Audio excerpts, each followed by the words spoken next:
Hello dear student, welcome to JE classes Meerut. मैं दीपक शर्मा और मैं आपको पढ़ा रहा हूँ इलेक्ट्रिकल मशीन फर्स्ट, जो कि आपकी थर्ड सेमेस्टर का एक सब्जेक्ट है। और मैंने इससे पहले दो वीडियो बन चुकी हैं। एक वीडियो है सिलेबस की और दूसरे में हमने इंट्रोडक्शन ऑफ मशीन्स के बारे में बात किया था। और उस लेक्चर में मैंने बताया था आपको कि मशीन्स क्या होती हैं और मशीन हमारे मॉडर्न जो आधुनिक जीवन है उसमें मशीन्स के क्या फ़ायदे हैं। मशीन के आ जाने से हमारा टाइम मैनेजमेंट, मतलब मशीन क्या है तो शाब्दिक अर्थों में लिखोगे आप, मशीन एक ऐसी युक्ति है जो हमारे टाइम को मैनेज कर दे, हमारे टाइम को रिड्यूस कर दे। ठीक है, ह्यूमन के टाइम का मैनेजमेंट करे यानी टाइम को रिड्यूस कर दे और उसके एफर्ट को भी कम कर दे, वो हमारी मशीन है। और हम मशीन्स तो हमारे बहुत सारी हैं जैसे, लेकिन हम अब पढ़ेंगे इलेक्ट्रिकल मशीन। और लास्ट के लेक्चर में हमने मशीन्स के बारे में बहुत सारे एग्जांपल्स बताए हैं, आप वहां जाके देखें। और हम यहाँ पे बात कर रहे हैं इलेक्ट्रिकल मशीन के बारे में। जो इलेक्ट्रिकल मशीन है वो मुख्यतः दो टाइप्स की हैं, एक एसी मशीन, दूसरी है डीसी मशीन। ये लास्ट लेक्चर में बताया था। ऐसी मशीन जो कि अल्टरनेटिंग करंट पे चलेगी, मतलब एसी सप्लाई पे चलेगी, उसे हम एसी मशीन कहेंगे। और एक ऐसी मशीन जो डीसी सप्लाई पे चलेगी उसे डीसी मशीन कहेंगे। ठीक है बच्चों, तो देखिए अगर हम बात करते हैं मशीन की, सबसे पहले लिखेंगे वैद्युत मशीन। ये देखिए ऐसे डायरेक्ट आपसे पूछेगा। पहले वाले लेक्चर में कुछ हमने खास नहीं बताया था, पहला वाला लेक्चर वो इंट्रोडक्शन का क्लास था जहां से कुछ चीजें आपको मिलेंगी, लेकिन यहां से आपको कंटिन्यूअस आपकी किताब से हम स्टार्ट करते हैं, जो भी बुक के कंटेंट है यहां से स्टार्ट करते हैं। वैद्युत मशीन, पहला हेडिंग तो आता है वैद्युत मशीन। ठीक है, वैद्युत मशीन क्या होती है, आपको एग्जाम में क्या लिखना है, वह मशीन जो एक प्रकार की ऊर्जा को दूसरे प्रकार की ऊर्जा में बदलता है या बदलती है, उसे हम बोलते हैं वैद्युत मशीन। क्या लिखोगे, वह मशीन, ठीक है, जो एक प्रकार की ऊर्जा को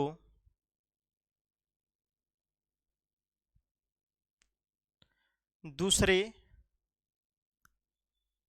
प्रकार की ऊर्जा में रूपांतरित करती है, रूपांतरित करती है,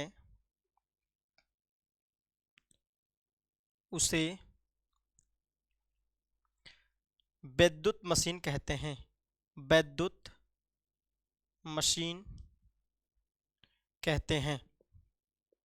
ठीक है बच्चों, यही इसी तरह से आपको लिखना है। ठीक है, आपको अगर आता है विद्युत मशीन क्या है तो आपको लिखना है वह मशीन्स। देखिए मशीन मैंने पहले ही बता दिया, मशीन अगर सिर्फ पूछता क्या है तो आपको मशीन में ये नहीं लिखना है कि एक प्रकार की ऊर्जा को दूसरे प्रकार की ऊर्जा में। मशीन में आपको लिखना है कि मशीन एक ऐसी युक्ति है जो ह्यूमन, मानव के एफर्ट्स को कम कर सकती है, उनके प्रयासों को रिड्यूस कर दी है।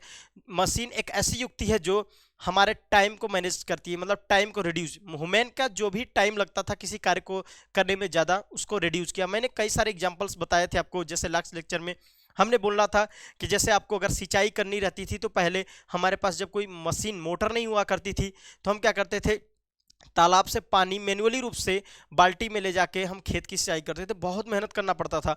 लेकिन आज क्या है, मोटर लगा देने से 1-2 घंटे में आपकी खेत की सिंचाई हो जाती है, मतलब कि टाइम का मैनेजमेंट हुआ।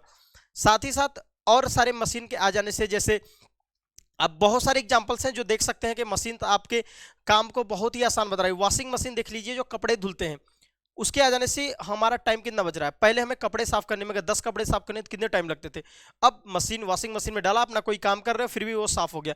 तो मशीन के आ जाने से हमारे जो काम है, जो भी वर्क है वो रिड्यूस हो रहा है, उसमें टाइम का मैनेजमेंट हो रहा है। ठीक है बच्चों, तो वैद्युत मशीनों के बारे में अगर आपको आता है, क्या लिखोगे, वह मशीन जो एक प्रकार की ऊर्जा को दूसरे प्रकार की ऊर्जा में रूपांतरित करती है, बदलती है, उसे हम वैद्युत मशीन कहते हैं। इसके एग्जाम्पल्स आप कैसे लिखोगे, जैसे जैसे जनित्र। देखो ये विद्युत मशीनों के बारे में बात कर रहा हूं, जनित्र, मोटर इत्यादि। जनित्र को हम जनरेटर भी बोलते हैं, जनरेटर। ठीक है बच्चों, इंग्लिश में इसको जनरेटर लिख के आता है। ठीक, तो आपको ये जानना है कि जनरेटर क्या होता है। देखिए जनरेटर मतलब क्या होता है, देखिए ऊर्जा का रूपांतरण कैसे हो रहा है। ये मान लीजिए हमारे पास जनरेटर है, क्या है बच्चों, ये है हमारे पास जनरेटर। वो शादियों में देखते हैं ना जनरेटर, तो जनरेटर का कार्य क्या होता है, हम जनरेटर को देते हैं मैकेनिकल एनर्जी। क्या देते हैं बच्चों, यांत्रिक ऊर्जा, यांत्रिक ऊर्जा। ठीक है बच्चों, इसको हम देते हैं यांत्रिक ऊर्जा यानी मैकेनिकल एनर्जी, इसको बोलते हैं इंग्लिश में मैकेनिकल एनर्जी। ठीक है, मैकेनिकल एनर्जी। और हमको जनरेटर के आउटपुट से क्या मिलता है? वैद्युत ऊर्जा। क्या मिलता है इससे? वैद्युत ऊर्जा। वैद्युत ऊर्जा मीन्स यानी इलेक्ट्रिकल एनर्जी। वैद्युत ऊर्जा मीन्स इलेक्ट्रिकल एनर्जी, यानी कि जो मैकेनिकल एनर्जी को इलेक्ट्रिकल एनर्जी में चेंज करेगी वो हमारी जनरेटर होगी। तो आपने क्या देखा, मशीन्स का यहाँ पे जो भी मशीन है ये विद्युत मशीन एक प्रकार की है, क्योंकि पता है कि जो हमारी जनरेटर होती है एक प्रकार की इलेक्ट्रिसिटी को जनरेट करती है, यानी विद्युत को जनरेट करती है, उत्पन्न करती है। तो जनरेटर का फंक्शन अगर पूछा जाए तो मैकेनिकल एनर्जी को इलेक्ट्रिकल एनर्जी में बदल रही है। तो यहाँ पे मेन क्या हो रहा है? ऊर्जा का रूपांतरण हो रहा है। तो आपको सिंपल से ही बात लिखना है कि जो एक प्रकार की ऊर्जा को दूसरी प्रकार की, अगर मैं ये मोटर की बात करूं, अगर मैं मोटर की बात करूं, मोटर, ठीक है, अगर मोटर का देखा जाए तो मोटर का इनपुट में क्या देते हैं? Electrical energy. क्या देते हैं बच्चों? इलेक्ट्रिकल एनर्जी यानी वैद्युत ऊर्जा। आप इसको लिखेंगे इलेक्ट्रिकल एनर्जी मतलब विद्युत ऊर्जा। और हमें आउटपुट से क्या प्राप्त होता है? हमें आउटपुट से प्राप्त होता है मैकेनिकल एनर्जी। क्या मिलता है बच्चों? Mechanical energy.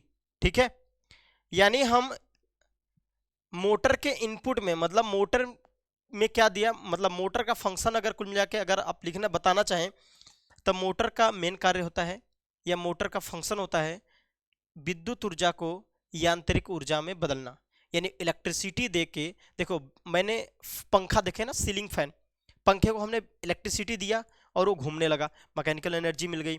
मतलब जो भी एनर्जी का रूपांतरण कर रही है इलेक्ट्रिकल सर्किट में, इलेक्ट्रिकल्स देने पे, वो हमारी होती है वैद्युत मशीन। मशीन्स क्या होती हैं? जो एनर्जी का रूपांतरण करती हैं। सिंपल सी बात तो मैंने बता दिया जो टाइम को मैनेजमेंट, लेकिन हम यहाँ पढ़ने वाले हैं वैद्युत मशीनों का कार्य सिद्धांत, वैद्युत मशीनें क्या होती हैं और इनका कार्य सिद्धांत किस पे आधारित है। तो यहां तक आपको बात समझ में आएगी कि मशीन क्या है, विद्युत मशीन। आगे देखते हैं ये जो विद्युत मशीनें हैं वो कितने प्रकार की होती हैं। ठीक है बच्चों, इसको जल्दी से नोट कर लीजिए और जैसे मैं बता रहा हूं वैसे नोट्स बनाते चलिए, पूरे के पूरे नंबर आपको मिलेंगे 50 के 50। ठीक है, चलिए आगे हम देखने वाले हैं मशीनों का वर्गीकरण। ये जो वैद्युत मशीनें हैं उसको कितने भागों में बांटा गया है, हम बात करते हैं वर्गीकरण। इनकी मशीनों का कार्य सिद्धांत से पहले देखते हैं। वैद्युत मशीनों का वर्गीकरण, वैद्युत मशीनों का वर्गीकरण। ठीक है, यानी वैद्युत मशीनों को कितने भागों में बांटा गया है। तो जो वैद्युत मशीनें होती हैं इनको दो भागों में बांटा गया है। एक एसी मशीन, एसी वैद्युत मशीन, आप पूरा लिखिएगा इसका नाम, लिखेंगे एसी वैद्युत मशीन। दूसरा डीसी वैद्युत मशीन। ठीक है बच्चों, एसी वैद्युत मशीन, दूसरा है हमारा डीसी वैद्युत मशीन। एसी वैद्युत मशीन क्या होती है? एक ऐसी मशीन जो एसी वाली धारा को उत्पन्न करेगी या एसी वाली धारा देने पर वो ऑपरेट होगी। जैसे एसी मोटर्स की बात करोगे तो एसी मोटर को चलाने के लिए हमें एसी सप्लाई देना पड़ता है, और हम डीसी मोटर्स की बात करते हैं तो डीसी मोटर को चलाने के लिए हमें डीसी सप्लाई देना पड़ता है। डीसी सप्लाई का मतलब होता है डायरेक्ट करंट, जो हमें डीसी जनरेटर के द्वारा प्राप्त हो सकती है, या फिर हमें एक कह सकते हैं रेक्टिफायर, डायोड ही रेक्टिफायर का कार्य करता है। रेक्टिफायर द्वारा एसी को डीसी में प्राप्त करके मिल सकता है हमें, या फिर जो बैटरी होती हैं, सेल होते हैं, बैटरी और सेल, इनके द्वारा जो सप्लाई हमको मिलती है वो हमारी डीसी होती है। आप लोग ये बातें फर्स्ट ईयर में ही पढ़ चुके होंगे, प्रथम ईयर जो डबल ई की बुक आती थी, BEE की। एसी जो होती है आपको पता है, हमने लास्ट के लेक्चर में बताया था, एसी हमारे देश में ज़्यादा इकोनॉमिकल है, देश का वर्ल्ड में ही है, क्योंकि एसी को दूर तक भेजना है, ज़्यादा इकोनॉमिकल माना जाता है, कम खर्च में भेज सकते हैं दूर तक। दूसरी बात कि इसमें वोल्टेज को बढ़ा सकते हैं, घटा सकते हैं। रीजंस क्या है? ट्रांसफार्मर, ट्रांसफार्मर का प्रयोग करके हम वोल्टेज को बढ़ा भी सकते हैं, घटा भी सकते हैं, स्टेप अप स्टेप डाउन कर सकते हैं। जबकि डीसी जो होती है, ट्रांसफार्मर जो डीसी पे वर्क नहीं करता। ठीक है, the father of DC Edison को मानते हैं। द फादर ऑफ एसी कौन है? टेस्ला साहब थे, जो एडिसन की ही कंपनी में काम करके देखो एक आईटीआई होल्डर थे टेस्ला, और देखो ने उन्होंने क्या बना दिया। आप लोग तो डिप्लोमा हो, ठीक है, बच्चे आजकल प्रैक्टिकल नॉलेज नहीं थ्योरी नॉलेज ले रहे हैं, फिर भी देखो 3 साल पढ़ते रहते हैं। फर्स्ट ईयर पास होना है, कहीं बैक ना लग जाए बसते बसते। आप लोग किताबों को बहुत अच्छे से पढ़िए, क्योंकि किताबों में बहुत अच्छा नॉलेज है, तभी आपको समझ में आएगा।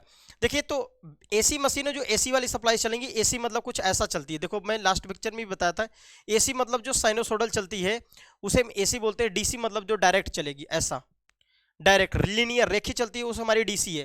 ठीक है बच्चों, डीसी। यहाँ पे फ्रिक्वेंसी 0 होती है, यहाँ पे फ्रिक्वेंसी हमारी 0 नहीं होती, नॉट इक्वल 0। फ्रिक्वेंसी अगर भारत की बात करेंगे, इंडिया की, तो इंडिया की जो स्टैंडर्ड फ्रिक्वेंसी है वो 50 हर्ट्ज है। अमेरिका की देखेंगे तो 60 हर्ट्ज है। चलिए हम डीसी मशीन के बारे में बात करें तो इसको 2 भागों में बांटा गया है। ठीक है, डीसी मशीनों को 2 भागों में बांटा गया है। एक को बोलते हैं डीसी जनरेटर, दूसरे को बोलते हैं डीसी मोटर, डीसी जनरेटर और डीसी मोटर। ठीक है बच्चों, एक है हमारा डीसी जनरेटर और दूसरा क्या है? DC motor. यानी कि डीसी जनरेटर क्या होती है कि जो डीसी वाली जनरेट धारा को उत्पन्न करती है, मतलब जनरेट करती है, यानी मैकेनिकल एनर्जी देने पर ये डीसी विद्युत ऊर्जा को उत्पन्न करेगी। मोटर क्या होती है? जो मैकेनिकल मतलब इलेक्ट्रिकल। डीसी मोटर का है, जब डीसी मोटर एक ऐसी मोटर है जिसको चलने के लिए डीसी सप्लाई चले दिया जाएगा तो मैकेनिकल एनर्जी में चेंज करेगी। तो ये डीसी जनरेटर है और डीसी मोटर। जो आपकी इलेक्ट्रिकल फर्स्ट की बुक है उसमें जो हम विद्युत मशीन पढ़ने वाले हैं उसमें पहला ही चैप्टर में है आपका विद्युत मशीन, जिसमें से डीसी जनरेटर और डीसी मोटर हम पढ़ेंगे। ठीक है बच्चों, अब बात करते हैं एसी मशीन की। तो एसी मशीनों को भी 2 भागों में बांटा गया है, एसी जनरेटर, और एसी मोटर। एसी जनरेटर और एसी मोटर। देखिए, एसी मोटर्स के बारे में हम फाइनल ईयर में बहुत ज़्यादा डीपली पढ़ेंगे।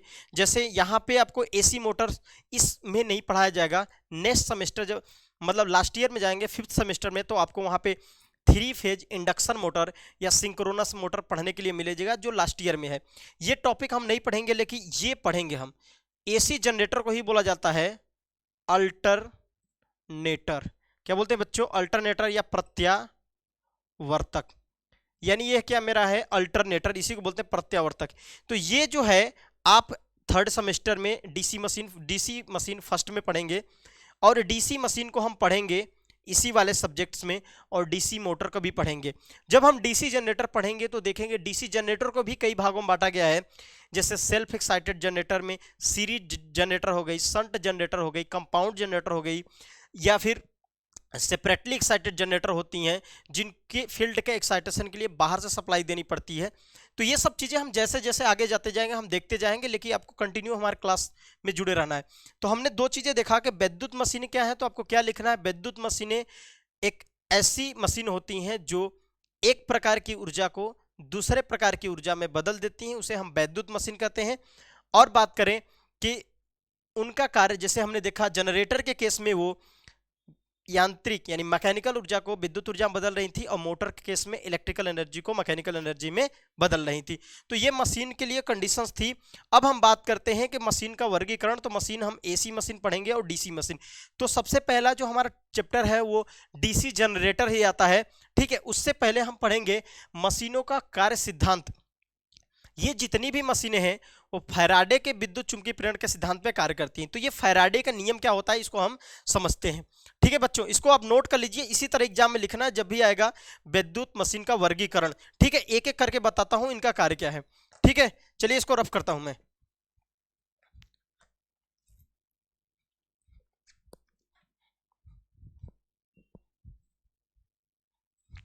देखिए,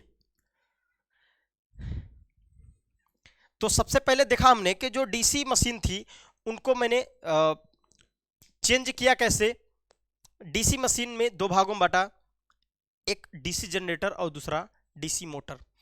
तो अब बात करते हैं कोई भी मशीन जो विद्युत मशीन है उसका वर्किंग कार्य सिद्धांत, जो चैप्टर है वो कहता है डीसी मशीनों को कार्य सिद्धांत को समझाइए। जो डीसी मशीनें होती हैं वो कैसे कार्य करती है, आपको पता है जितनी भी मशीनें हैं वो फैराडे के नियम पर कार्य करती हैं। तो फैराडे को एक नंबर पूछता है, फैराडे को हम इलेक्ट्रिकल का फादर भी बोलते हैं, द पितामह विद्युत का ना। और अगर बात करें, ध्यान दीजिएगा, एसी मशीन, अगर हम एसी जनरेटर, डीसी जनरेटर के बारे में थोड़ा सा बात करें, जनरेटर मतलब जनित्र, यानी आपको हेडिंग डालना है जनित्र। जनित्र अभी मैंने बताया था, यानी कौन सी, विद्युत जनित्र, ठीक है, विद्युत जनित्र, ये हेडिंग डालना। और क्या लिखना है, वह विद्युत मशीन, वह विद्युत मशीन जो यांत्रिक ऊर्जा को, यांत्रिक ऊर्जा को, वह विद्युत मशीन जो यांत्रिक ऊर्जा को विद्युत ऊर्जा में रूपांतरित करती है उसे विद्युत जनित्र कहते हैं, विद्युत जनित्र कहते हैं, ठीक है। जनरेटर जो होता है इलेक्ट्रिकल में यूज होता है, तो जनरेटर का कार्य क्या है, मेन आपका हेडिंग जनरेटर होगा, जनित्र इसको जनरेटर भी बोलते हैं, जनरेटर, ठीक है बच्चों। जनरेटर जो होता है उसका मेन कार्य है मैकेनिकल यानी यांत्रिक ऊर्जा को विद्युत ऊर्जा में बदलना। इस तरह से आप एक डब्बा बनाना और इसमें लिख देना जनरेटर। एग्जाम में ये सब नंबर आपको अच्छे दिलाते हैं, जनरेटर, और यहाँ से उसको दिखाना है एग्जामर को कि ये हमने दिया है मैकेनिकल एनर्जी और यहाँ पे हमको मिल रही है इलेक्ट्रिकल एनर्जी। आपको पूरा इसका नाम लिखना है विद्युत ऊर्जा। तो इस तरह से आपको बना के दिखाना है जिससे नंबर आपको अच्छे मिलते हैं, ठीक है। तो आपने देखा जनित्र का कार्य क्या है कि जो भी मैकेनिकल एनर्जी हम उसको देंगे तो इलेक्ट्रिकल एनर्जी मिलेगा। उसी तरह से मोटर की बात करते हैं, मोटर की, मोटर, तो मोटर का अगर आपको क्या लिखना है, मोटर, विद्युत मोटर, यानी वह मशीन, वह मशीन जो, क्या लिखोगे, वह मशीन जो विद्युत ऊर्जा को, विद्युत ऊर्जा को यांत्रिक ऊर्जा में, यांत्रिक ऊर्जा में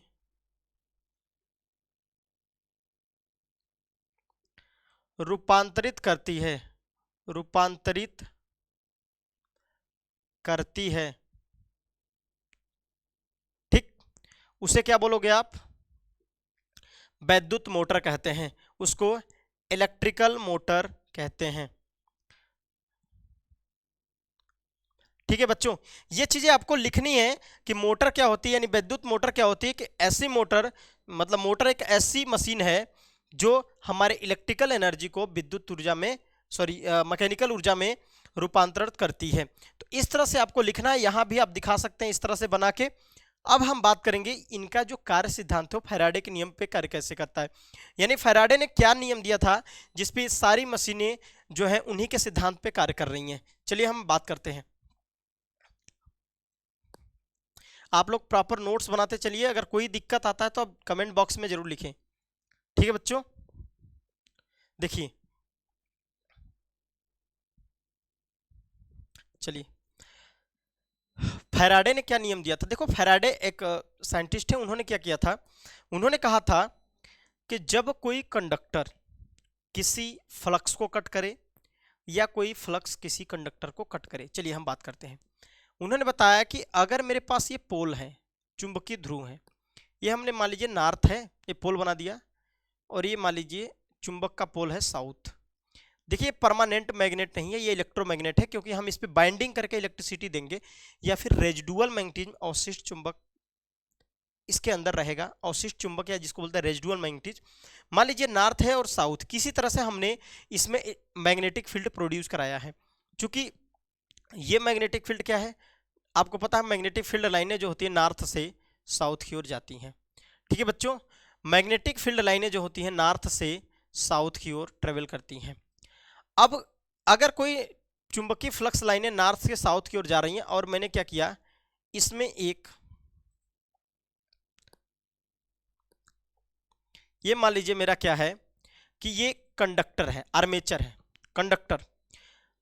जब किसी कंडक्टर को चुंबकीय क्षेत्र में घुमाया जाएगा, फैराडे का नियम ध्यान समझिएगा, जब किसी चालक को चुंबकीय क्षेत्र में घुमाया जाएगा, वो प्राइम मूवर से घुमाएंगे, तो वह क्या करेगा, इन चुंबकीय फ्लक्स, ये क्या है, फ्लक्स लाइन, क्या है बच्चों, फ्लक्स, फ्लक्स फाई मतलब फ्लक्स, ठीक है। तो जिस तरह विद्युत क्षेत्र में करंट, अब पढ़ते हो ना, विद्युत क्षेत्र में करंट है, उसी तरह चुंबकीय क्षेत्र में जो होती है फ्लक्स लाइनें होती हैं, ठीक। अब बात करते हैं कि यहाँ पे ये मैंने लगा रखा है लोड, मान लीजिए जो भी लोड है, तो जब किसी कंडक्टर को किसी चुंबकीय क्षेत्र में घुमाएंगे तो वह फ्लक्स को कट करेगा। अब जब वो फ्लक्स को कट करेगा तो वहां पे ईएमएफ उत्पन्न होता है। क्या उत्पन्न होता है बच्चों, ईएमएफ, इसको बोलते हैं इलेक्ट्रोमैग्नेटिक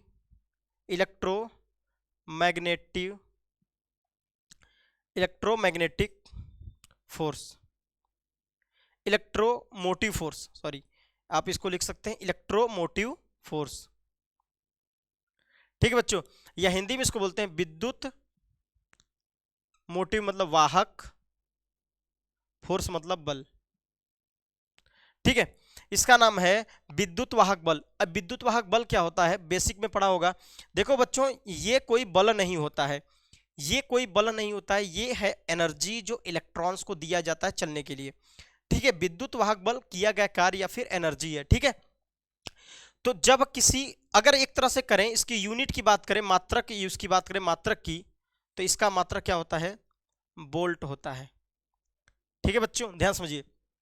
यानी क्या समझा, जब किसी चालक को, ये मान लीजिए चालक है, जब किसी चालक को किसी चुंबकीय क्षेत्र में घुमाएंगे, ठीक, तो वह फ्लक्स को कट करेगा, और जब वो फ्लक्स को कट करेगा तो वहां पे एक ईएमएफ यानी एक प्रकार का वोल्टेज, एक प्रकार की ईएमएफ क्या है, सप्लाई ही है, एक प्रकार का ईएमएफ उत्पन्न होता है, जिसके कारण इस रोटर में करंट फ्लो होने लगती है, जिसके कारण इस चालक में करंट फ्लो होने लगती है। अगर बात करें जनरेटर की, जैसे मैंने अभी लिखा था, तो जो जनित्र होती है, जनित्र, अभी मैंने आपको लिखा था, वहां पे एक चीज और जोड़ लीजिएगा, वैद्युत जनित्र, ये फ्लेमिंग के दाएं हाथ के नियम पे कार्य करती है, दाएं हाथ के नियम पर, हथेली लिख सकते हो, दाएं हथेली के नियम पर, क्योंकि हाथ, हथेली, ये हमारी हथेली होती है, दाएं हथेली के नियम पर कार्य करती है, ठीक है बच्चों। और दूसरा, अगर मोटर की बात करते हैं, वहां पे मैंने अभी, इससे पहले मैंने थोड़ा सा वीडियो को पीछे करिए, उसमें मैंने लिखवाया था आपको कि वैद्युत मशीन में वैद्युत जनरेटर क्या होती है, वैद्युत मोटर क्या होती है। तो वहां पे आपको लिखना है, जनरेटर में मैंने लिखा था, जनरेटर जो होती है वो आपकी मैकेनिकल एनर्जी को इलेक्ट्रिकल एनर्जी में चेंज करती है, तो वहां पे आप लिखेंगे कि वो फ्लेमिंग के दाहिने हाथ पे कार्य करती है। मोटर वाले में जहां पे आपने लिखा था, वहां पे एक और पॉइंट जोड़ेंगे कि ये फ्लेमिंग के लेफ्ट हैंड रूल पे कार्य करती है, लेफ्ट हैंड रूल, यानी बाएं हाथ के नियम पे, बाएं हाथ के नियम पे, ठीक है। यानी लेफ्ट हैंड रूल पे मोटर कार्य करती है, जबकि जनरेटर होती है राइट हैंड रूल पे कार्य करती है। अब बात करते हैं लेफ्ट हैंड रूल क्या करता है, देखिए, समझने की कोशिश करिएगा आप लोग कि लेफ्ट हैंड रूल क्या होता है। देखिए, अगर बात करें, मेरा लेफ्ट हैंड रूल है, तो लेफ्ट हैंड रूल का क्या कहता है, जब हमने हाथ की, ठीक है बच्चों, ध्यान समझिएगा, जब अपने हाथ की तर्जनी, मध्यिका और अंगूठा को, ये लिखने के लिए आ सकता है आपसे, फ्लेमिंग के बाएं हाथ का नियम क्या होता है, जब अपने तर्जनी, मध्यिका और अंगूठे को इस तरफ फैलाएं कि तीनों परस्पर 90 डिग्री, देखिए कोण बन रहा है, तीनों परस्पर 90 डिग्री का कोण बना रही हो, तो तर्जनी जो है वो चुंबकीय क्षेत्र की दिशा, ध्यान समझिएगा, तर्जनी चुंबकीय क्षेत्र की दिशा को प्रदर्शित करती है, तथा मध्यिका बहने वाली धारा ठीक है, जो भी इंड्यूस ईएमएफ ठीक हो रहा है उसके कारण जो करंट फ्लो हो रही है, तथा अंगूठा बल को प्रदर्शित करता है। समझिएगा, बल को प्रदर्शित करता है, मतलब ये चुंबकीय क्षेत्र की दिशा, ये ईएमएफ इलेक्ट्रोमोटिव फोर्स के कारण जो करंट बन रही है उसको प्रदर्शित कर रहा है, और ये जो मेरा अंगूठा है वो बल को प्रदर्शित करता है। ठीक है, लेकिन राइट हैंड रूल की जब हम बात करते हैं तो राइट हैंड रूल में क्या होता है कि ऐसा जिसपे हमारा क्या होता है, मोटर जनरेटर कार्य करती है। फ्लेमिंग के दाहिने हाथ पे जनरेटर कार्य करती है। वो क्या कहता है, जब अपने हाथ की तीनों अंगुलियों को, हथेली की तीनों अंगुलियों को इस तरफ फैलाएं, तीनों परस्पर 90 डिग्री का कोण बना, परस्पर लंबवत हो, मतलब 90 डिग्री का कोण बना रही हो, तो आपकी जो मध्यिका है यहाँ भी चुंबकीय क्षेत्र की दिशा तथा जो आपकी मध्यिका है, ठीक है जी, ये आपकी शो करेगी विद्युत वाहक बल की दिशा। ठीक है, और ये किसको करेगी जी, ये मोशन यानी जो भी गति को प्रदर्शित करती है। ठीक है, तो ये चीजें आपको ध्यान रखनी है कि फ्लेमिंग के राइट हैंड रूल और लेफ्ट हैंड रूल को बहुत अच्छे समझना। लेफ्ट हैंड रूल फिर सुनिए, तर्जनी वैद्युत क्षेत्र की दिशा, ठीक, तर्जनी वैद्युत क्षेत्र की दिशा, मध्यिका धारा की दिशा, बल, ठीक है, फोर्स को प्रदर्शित करता है। और राइट हैंड रूल में तर्जनी चुंबकीय क्षेत्र की दिशा, ये ईएमएफ को प्रदर्शित करेगा, और ये किसको प्रदर्शित करेगा जी, ये हमारा मोशन गति को प्रदर्शित करता है राइट हैंड रूल। ठीक है, तो ये दोनों हमने देखा, और आगे हम लेक्चर में देखेंगे कि किस तरह से ये जो फैराडे के नियम पे सारी मशीनें कार्य कर रही हैं, और मशीनों में डीसी जनरेटर के बारे में पढ़ेंगे, उसकी संरचना, जो कि डीसी जनरेटर की संरचना 5 नंबर का क्वेश्चन आता है, उसमें छोटे छोटे ऑब्जेक्टिव भी देखेंगे जो 1 नंबर में 2 नंबर में क्वेश्चन आते रहते हैं। आज के लिए हम इतना ही करते हैं, कल मिलते हैं आपसे, धन्यवाद।